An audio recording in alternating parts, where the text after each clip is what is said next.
দেশে বিদায় নিচ্ছে না কালবৈশাখীর তাণ্ডব। ঢাকা সহ দেশের 4 বিভাগে আগামী 5 দিন মাঝারি থেকে ভারী বর্ষণের পূর্বাভাস দিয়েছে আবহাওয়া অধিদপ্তর। তবে বৃষ্টির রেশ কাটতে না কাটতেই ধেয়ে আসছে তীব্র তাপপ্রবাহ। সেই সঙ্গে বঙ্গোপসাগরে ঘূর্ণিঝড় সৃষ্টির আশঙ্কার কথাও জানিয়েছে আবহাওয়া অধিদপ্তর। প্রকৃতি যেন রুদ্রমূর্তির হানা দিচ্ছে বারবার।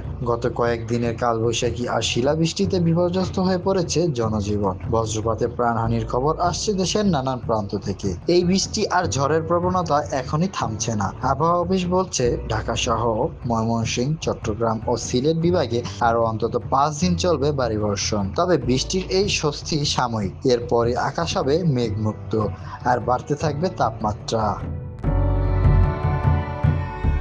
মে মাসেই দেশে 1 থেকে 3টি মৃদু থেকে মাঝারি এবং অন্তত একটি তীব্র তাপপ্রবাহ বয়ে যাওয়ার আশঙ্কা রয়েছে। মে মাসে স্বাভাবিক বৃষ্টিপাত হলেও তাপমাত্রা চড়া থাকবে। অন্তত একটি তীব্র তাপপ্রবাহ হতে পারে, যেখানে তাপমাত্রা 40 থেকে 42 ডিগ্রি ছাড়িয়ে যাওয়ার সম্ভাবনা রয়েছে। শুধু তাপপ্রবাহ নয়, মে মাসের দীর্ঘমেয়াদী পূর্বাভাসে রয়েছে ঘূর্ণিঝড়ের সংকেত। বঙ্গোপসাগরে 1 থেকে 2টি লঘুচাপ সৃষ্টি হতে পারে, যার একটি রূপ নিতে পারে শক্তিশালী নিম্নচাপ বা ঘূর্ণিঝড়ে।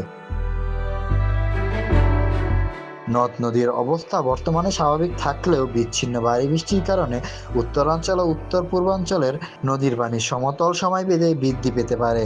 অর্থাৎ পুরো মে মাস জুড়েই মেঘ রোদের লুকোচুরি আর চরম ভাবাপন্ন আবহাওয়া মোকাবেলা করতে হবে দেশবাসীকে। একদিকে ঘূর্ণিঝড়ের আশঙ্কা, অন্যদিকে তীব্র দাবদাহ। প্রকৃতির এই দ্বিমুখ রূপের জন্য প্রস্তুতি নেওয়ার পরামর্শ বিশেষজ্ঞদের।